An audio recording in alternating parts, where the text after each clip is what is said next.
Colin, thanks for the conversation. Quick story, 4 couples went out to dinner recently, and at the end, everybody kind of reaches for their credit card to throw in, for the bill, and the guy next to I like, "Oh, wow, we have the same credit card company."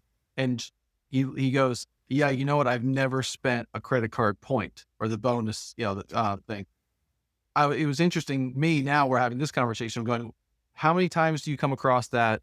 What do you say to the person who kind of pridefully says, "Hey, I've never spent my credit card points"? It is actually fascinating to me because as someone who just started getting, when I started getting points, I was spending them as fast as possible, right? And maybe that's just my personality. Maybe I need to be careful there. But I just met someone, to take it to a crazy example, who was sitting on 20 million um, American Express and Chase points, so combined. And I said, what are you doing? 20 million? That's $200,000, right? Of points. What are you doing with that? And he goes, "Oh, I'm trying to save up to get to 100 million." And like it was this, like it was going to be this accomplishment. I'm like, they don't give you an award when you when you get to 100 million.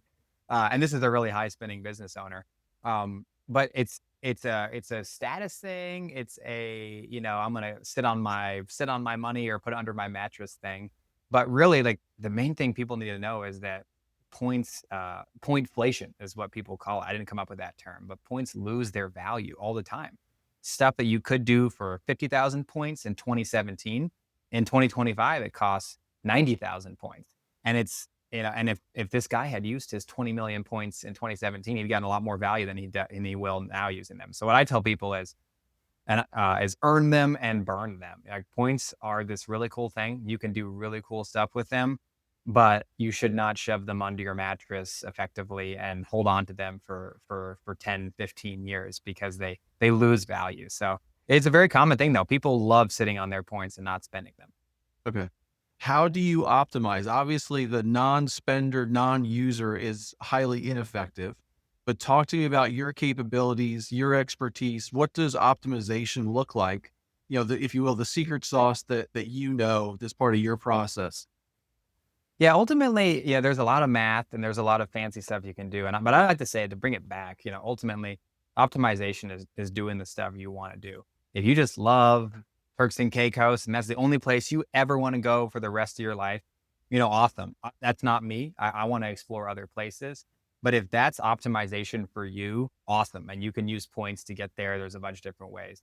But if you look at the math behind it all, behind winning with points, and you really want to optimize, you have to understand what's called cents per point. So that's simply the measure of how much value you're getting from a point. So if you use 100,000 points for $1,000 flight, you're getting 1 cent per point. But if you use 50,000 points for a $1,000 flight, you got 2 cents per point. You got double the value most people normally get. And that's what we're after. Like, that is what people are usually hiring me to do. And the only way you're ever going to see excess value, huge value from our points, is typically is finding, an opportunity. And there we could talk a little bit more about different ways to do that. But where the cash price is high, the point price is low. There could be a million reasons why that's true, but that's what we're looking for. That's how you optimize or win. So you get a $1,000 hotel or flight or whatever it is for a lot less points, not 100,000 points, maybe 40, 50, 60, maybe 20,000 points would be a crazy good deal. Sure. And that's really what optimization is on a mathematical level. And that's what I try and do is find those deals for people. Okay. So someone can say to you, I have these points. Here's the 3 countries or resorts that I'm interested in, or I know I'm already scheduled to go here. Can you get me the flights? Walk me through kind of the services, the strategy, how much of a blank slate can someone come to you with, or how much of a, I know exactly what I want to do. I've painted the picture. You now go deliver. What's ideal for you? Yeah, I get most excited, I would say, with the blank slate stuff of, Colin, send me somewhere warm in February. Like, that's fun because then I can say, let's say they live in Washington, DC, we can look at the Eastern Caribbean, we can look at Mexico, we can look at South America, maybe all the different places, Cabo, Cancun, Mexico, even maybe Hawaii or something. There's so many places I can give them a bunch of cool ideas. So that's fun. So I do have like kind of a points research service. So what people will do is fill out a form and they say, I've got 300,000 Chase points and I want to go somewhere warm in February, then I'll go find the different hotel options, different flight options. That's what I do. One of the things I do. But yeah, it can work if you're specific too. So just had a guy reach out, it must have been about a week ago, and he wanted flights to India. He's Indian. He lives well, he grew up in India, I think, lives in America. I can't remember exactly what it is, but he wanted to go visit home. And so he wanted to take his daughter. So two of them flying to India in business class. And he had very specific days. He only had 2 days of flexibility. And it took a long time of searching, but we found him business class flights on those specific days. And it was a really good deal. Ended up being, I think, like about 160,000 points per person round trip. And the cash price of those flights was about $4,000. So again, right, there's a spread there. That's what we're after, and a really, really good deal. So it's super fun to be able to help people do something very specific like that. But personally, I have more fun with the kind of more open-ended stuff because it feels more creative to me. Sure, sure. Yeah. Walk me through, someone engages with you and they're kind of saying, "Hey, I have these points to be spent. Here's unused, untapped resource." But what part of your process or at what point in an engagement do you get to go back and say, "Hey, wait a second, I'm reviewing how you're spending, and it looks like this credit card, based on how you're telling me you use it, like here's a recommendation for maybe another or a complementary credit card." Is that a conversation you enter into on a regular basis? Yeah, for sure. With those specific trip planning clients, sometimes I just keep the conversation focused. I probably should do a better job of reaching out to them. But I would say actually the main way that people engage with me is I've got a pretty straightforward, high spending business owner offer. So you Okay. don't necessarily have to own a business, but typically the people spending a lot of money are spending on businesses. So I say anyone spending $20,000 a month or more on credit cards, that's a little bit of an arbitrary number. But I say, you need to talk to me. Like, let's at least get on a 15-minute call because I think that you're probably leaving a ton of money on the table. And certainly some people spend that personally, but typically you see, lots of businesses spend that or much more. And so what I do in that, I actually reverse the process a little bit. What I'll do is we'll sit down for a 60 to 75-minute consultation. And we just basically do a credit card strategy audit. So we look at all of their spending and we say, okay, it looks like this is the other day. You're spending $20,000 a month on software with your American Express Business Platinum card. That's, I believe you'd be earning 1 or 1.5 points per dollar on that spending. Did you know that if you switched to the American Express Business Gold card, so the cheaper version of that card, you could actually earn 4 points per dollar on that software spending? And that's a normal conversation I have. And this was maybe 2 weeks ago, and the guy said, "What?" And so now instead of earning 20,000 points a month, he's earning, wow, I just math there.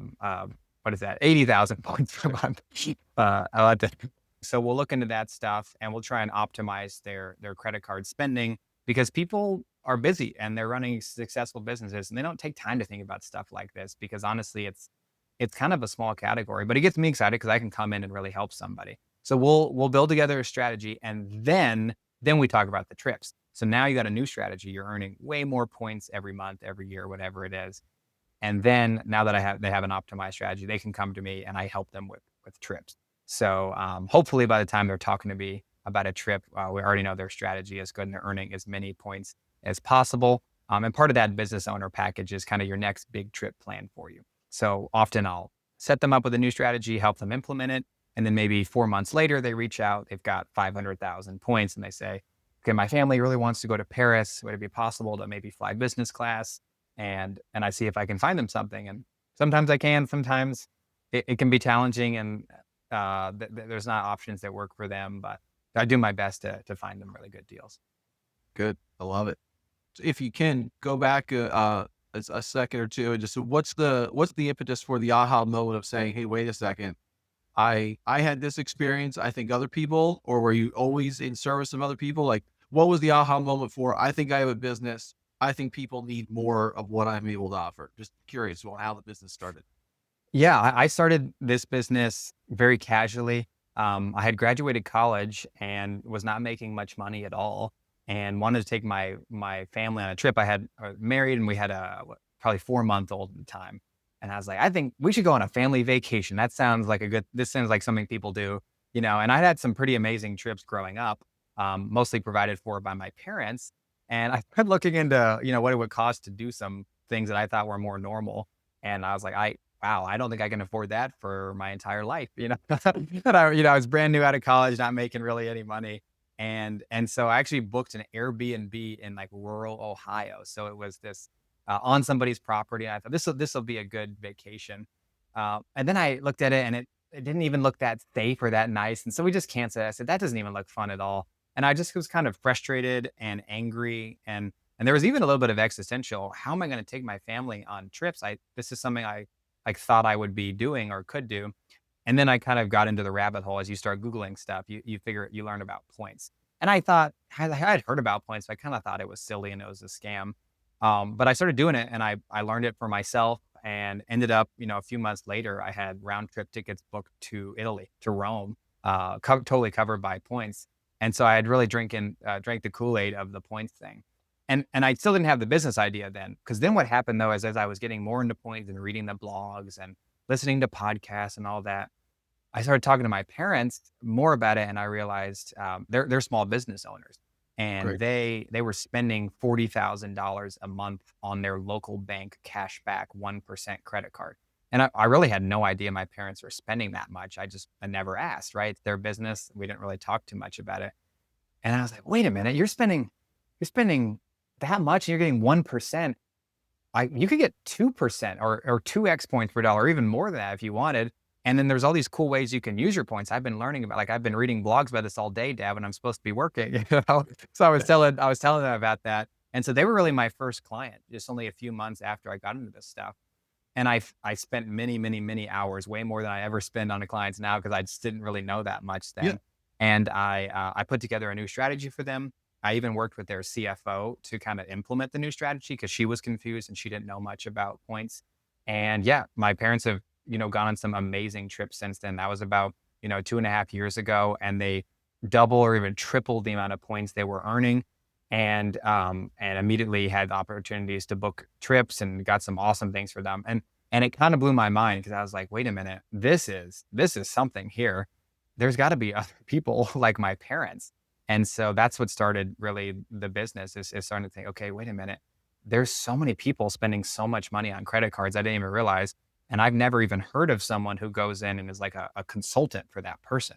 And am I Sure. going to bring them $100,000 like maybe a tax person could? No, I can't provide that much value, but I think I could bring them $20,000 of travel a year. And I think I can take a lot of the burden of travel planning off of them too.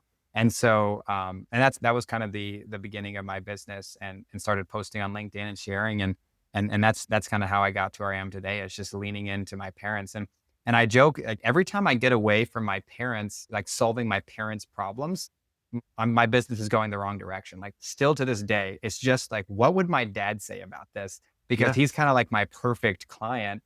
And I say that and respectfully about him because he doesn't care. Like, he's not diving in to learn this stuff. He just wants someone to do it for him. And like, Yeah. that is 98% of the people I talk to is that. So I just like, well, what my dad say about this? That's how I'm going to make my next decision. and Yeah. that's kind of the story.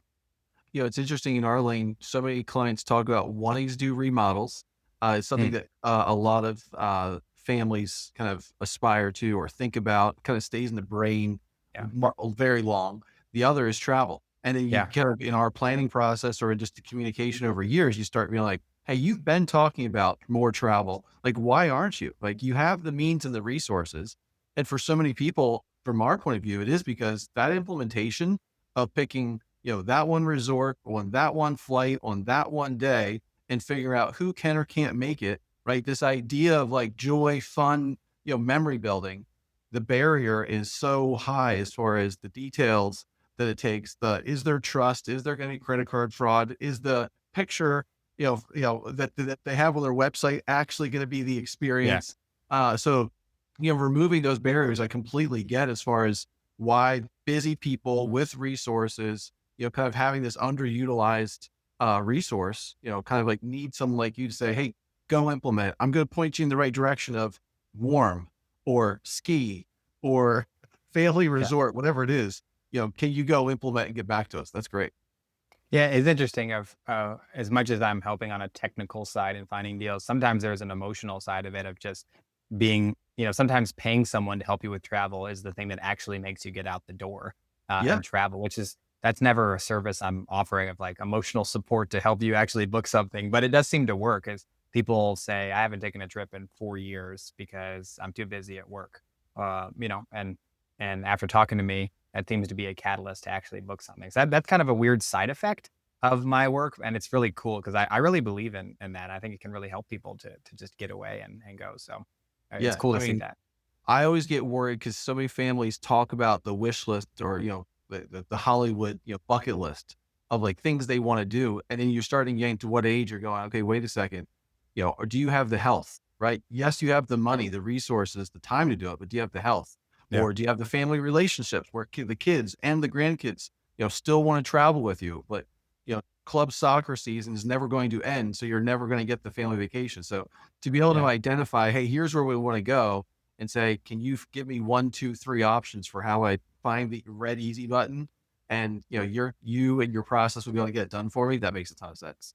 Yeah. Um, Colin, what have you learned about scale? But from when you started to now, what does the hardships of entrepreneurship? What does that look like as far as the lessons you've learned? What growth looks like?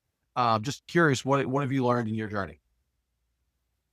That's a good question. It's been certainly challenging, like anyone is, but I've been really blessed. I've yet to need to like take out of my savings.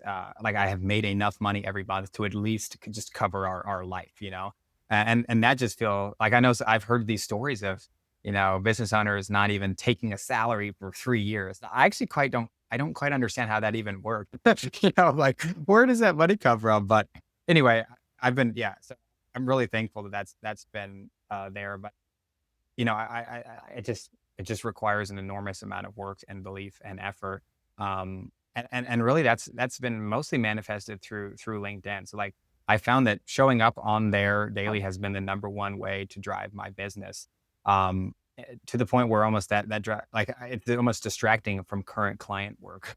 So, like, LinkedIn has been the number one way that I've got people. I offer 15-minute discovery calls, to any business owner spending $20,000 a month or more. Those are free. Just kind of, hey, does it make sense to work together? And this week, I have 11 scheduled. And I can't even believe that. And it's all inbound. I didn't text any of those people. I didn't message with them. They just scheduled from my LinkedIn profile. So I guess, one of the entrepreneurship taught me is maybe that anything's possible because I wouldn't have believed that was possible. I wouldn't have believed that you could just build a business on the internet.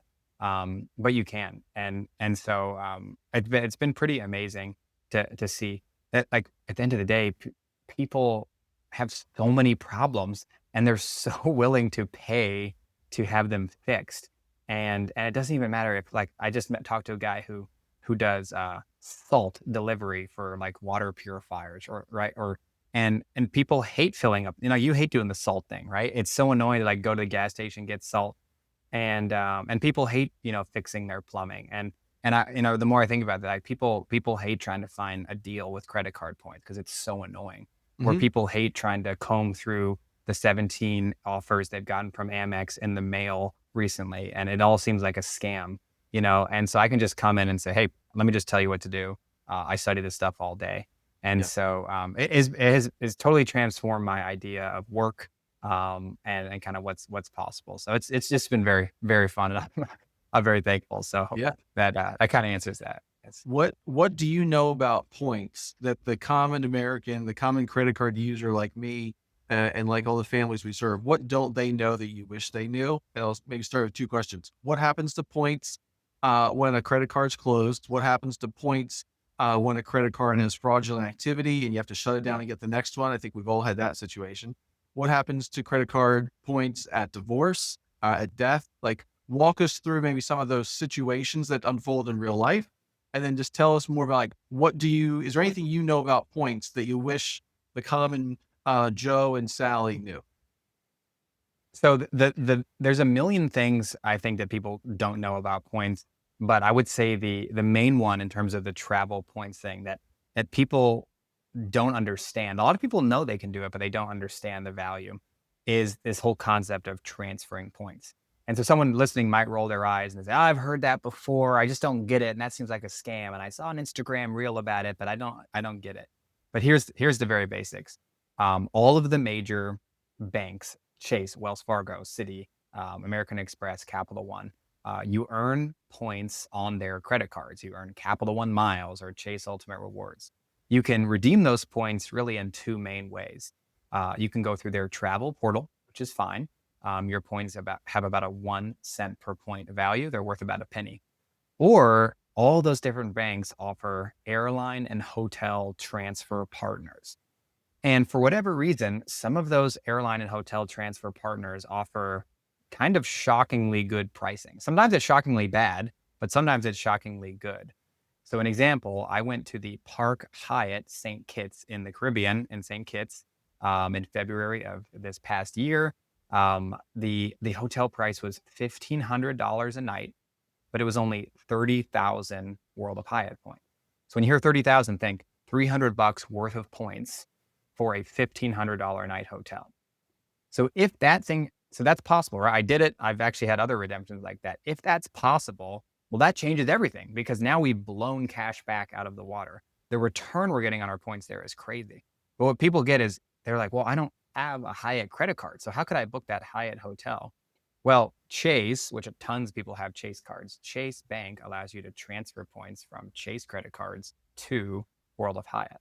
And when people understand like that stuff's out there, so I can transfer my points and potentially get 2, 3, 4, 5, 6, 7x the value. That's kind of the light bulb moment for people and just almost no one seems to understand that, or people know it, but they don't know how to do it. And so that it really is one of my main services is both one, education, so how to do this stuff, and for people who don't want the education, implementation. So let me just kind of do it for you or find those deals for you. So that's like the main thing I wish everyone knew about credit card points is there's ways to get way, way, way more value than the average Joe or Jane gets. And I guess maybe we can pause there, but your other No, questions that's on great. what Keep happens with going. points. So answering your questions about I guess I can say fraud and closing cards. So it depends. So let's say we had an American Airlines credit card. Those points are attached to your American Advantage account, your frequent flyer account. So if you close the American credit card, your points are still inside your American Advantage account. So you're all good to go. They're not leaving. But you got to be careful because with these bank credit cards, for example, the Chase Sapphire Preferred or the American Express Platinum card, those points are attached to your account, not your bank account, but your credit card account with them. So if you close the account, you lose the points. So you definitely don't want to do that. If you really just hate your credit card so much and you want to get rid of it, there's a few things you can do. You can downgrade your card. So let's say most people hate paying these expensive annual fees. You Okay. can call them and say, I'm done with this. Put me on the $0 annual fee version. And so a lot of banks offer that as like a $0 annual fee card. Or you could even transfer your points. So let's say you like Delta, you could send all of your American Express points to Delta and then close your card after that, and they'll be in your Delta account. So there's lots of different things you can do there. And on the question of death, it's actually something I'm looking to learn more about. That is a very interesting topic, and it depends on the card. But yes, I believe a lot of these cards, when you die, they often can take back the points. But the really morbid thing is that a lot of times they don't know you died, and so like surviving relatives can go in and use the points. Which I just talked to someone doing that. His father unfortunately just passed, and he's just using all his points before Southwest figures out that he died. So it's honestly a really awkward, sad conversation. But I've almost heard people say, and I'm actually not the person to quote on this yet, that you shouldn't tell the credit card company that the person has died. But yeah, there are ways that believe structure that with wills and stuff. You likely know more about that than me, but that's something I don't know too much about on that I'm looking to learn more because it's actually come up more and more as a common question. That's great, man. So you spiked my curiosity. Is there a strategy for gifting? If I'm a grandparent, and let's say that I've gone through the go slow go and now no go years of retirement. but I still am spending and I still have lots of credit card points. Can I gift credit card points or the experiences, the ability to use them to grandkids? Yeah, unfortunately, some programs are making that harder.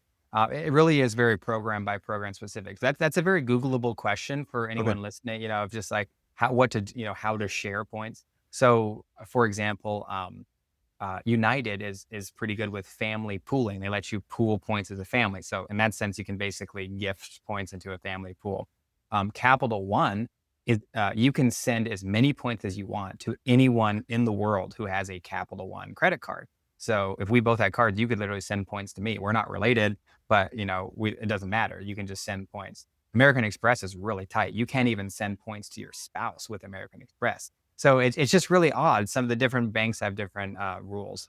Okay. Um, Now, the big problem is you can gift points to anybody, but there's often a fee attached. So don't quote me on that. I had the wrong number, but with Delta, it's like you pay, you maybe pay $6 for every 1,000 points you send over. So it can add up a lot, actually. Of like if you try and send someone 300,000 points, Okay. Yeah. it can be kind of high fees. And so so often those fees are a little bit restrictive of sending points. So there's a bunch of different ways you could do stuff. But I think the easiest way, if I was retired and older and not able to travel, and I had 500,000 American Airlines points or Amex points, I would just book trips for my grandkids inside my account. So in my American account, I don't, it doesn't have to be for me, even though they're my points. I can just book it for my grandson or whatever, and just do that. And assuming you remain alive, like that's an easy solution to gift points to people is book stuff for them. And frankly, in terms of controlling maybe how you're gifting, that would be an effective and better way to do it. I would say. I get that. I mean, we hear stories of entrepreneurs who have, again, are racking up points and the kind of in the same way that the family wants access to use the shore or the lake property, they actually, the kids and grandkids kind of want access to you know, uh, the, the points, right? Yeah. The travel benefits. Um, so it's just always interesting to figure out, how families go about creating governance, how people go about, implementing this one form of generosity. The other thing we see a lot of is business owners who are just very charitably inclined, and so they're Yeah. trying to figure out like, hey, it's one thing to give cash and support, great work, great nonprofits. It's another thing to give appreciated securities, but then your conversation is getting me going. Hey, wait a second, it doesn't have the same monetary, and there's obviously any tax benefits that I'm aware of. But again, the heart of the spirit of generosity to say, hey, you can help that local nonprofit that needs, flights or, a rest or whatever it would be. And your points can be another avenue for generosity. Yeah, for sure, for sure. Certainly good ways to do it, and it's a really cool thing people don't think about with generosity. My parents actually adopted my two youngest siblings from the Congo in Africa, and this is back in 2015. I believe the rules were a little bit different, but a bunch of people got together from their church and donated Delta Sky Miles to my parents to make that flight. It's really long flight, obviously, and expensive. Yeah, So just a cool thing people did, kind of a cool personal story of donating points. I love that. That's great. Yeah. That's great. Walk me through when you think about kind of the problem you solve, when you think about the archetype of you already referenced your dad. Um, what problems do you think you solve as far as just like why someone would come to you, what it looks like just to start a conversation, and then if you would just tell us how do people find you? You mentioned LinkedIn, you've got a great website. Just tell people how they find and can show up at your front door. Your Yeah, debut. great questions. The kind of things people are saying that are the kind of things people say that are great clients of mine is, I don't feel like I have a credit card strategy. I don't feel like I'm getting enough. I feel like I'm spending so much money and I'm not getting anything from it. I have all these points and I don't know what to do with them. I don't understand how to get more value from my points. I feel like I redeem them and get nothing. These are the kind of things people say to me. I want to travel in more comfort, but it just doesn't seem possible. Like by that meaning premium cabin, business class, stuff like that. Um, I don't understand how my friends use points to go to these crazy nice resorts. I can't afford that, or I don't want to afford that. So those are all things. I'd say anyone who's spending more than about $20,000 a month on credit cards, whether that's business plus personal, one of the two, I think you're probably leaving stuff on the table. So the way I would help is we'd sit down for that call. We would come up with a better credit card strategy based on your spending and based on your travel preferences. And then I would go and help with that, with your next big trip. So all of the information about the different services I offer are on my website. My business is called Go Somewhere. So really the overall mission is just to inspire people, inspire millions and help us a very small number because it's just me right now, but personally help a small number actually book trips and just go somewhere, go amazing places. So Yeah. gosomewhere.world is my website. My email is colin@gosomewhere.world. And then LinkedIn is the place that I'm most active. So you can book a free discovery call with me there. I have two free guides available there. One is called How to 2 to 10x the value of your points. And it's basically explaining how to transfer points, like I talked about here a little bit. And the other one is how to choose your first travel credit cards. It's kind of an introductory conversation about how to pick of the many cards that are out there, how to pick one. So those are all the different things I do. I try to be very upfront with my pricing and everything. It's all on my website, so I'm not hiding anything. Yeah. I charge $775 for that business owner package I mentioned, and I feel very comfortable sharing my prices and talking about them because my goal is I'm going to work with people until I get them $4,000 of value. That's my number as I go after with those people, and that can be from new strategy or it can be through trip planning and savings. And I can like it's very easy. Like that's actually a pretty low bar. And so I'm like very comfortable, charging that and talking publicly about it because I know the values there. I can get, people 2, 3, 4x their Yeah. investment with me. So that's what I do. That's how to reach me. And I have a lot of fun doing it. So Yeah. yeah, it's Last a fun time. question. What's under the radar? Where are people not going that they should be going? You're in the travel world, so you know things. You know the cool, the hot, the new, the next. Give us maybe one, two, three places that you think people should be on people's lists as they go forward. That's a great question. Th- Places I just feel like I keep hearing about that I actually have not been to would be Croatia and Portugal as kind of an alternative to the more famous Greece and Italy stuff, and maybe more Italy and France, like the coastal regions there in Europe. Those are two things I think about. But I'd say to even reframe your question, a lot of people will say, I can't afford Cabo anymore or Cancun because places like this or Turks and Caicos have gotten too expensive. But when I hear expensive, I get excited because actually in the points world, the higher the cash price, the better deal it is. So that St. Kitts resort, that's unbelievably expensive. I can't even imagine spending $1,500 a night. But because sometimes these points deals can be so good with World of Hyatt, I get excited. So while some people might say, what are like the new places that are less expensive? I might say, well, how do we use points to go to the places everyone wants to go and get a crazy deal? So it's a little bit of a different reframe, but it's certainly possible. But there's so many places. I mean, it's a personal thing, but there's so many places in the world I want to go to, and so many places in the U.S. I want to go to that I haven't been. Yeah. I still believe that Southern California is the most beautiful place I've ever been. Really, I mean, I've been to like 13 countries, and I think like Malibu, California, is the most unbelievable place. That's just my personal opinion. I just felt the magic there. So people Love it. can laugh at me for that. I think it's amazing. So That's great. yeah, Colin, appreciate your time. Thank you so much for sharing your expertise. And I hope a lot of people come knock on your door. Greatly appreciate your time today, man. Thank you. thanks so much, Josh.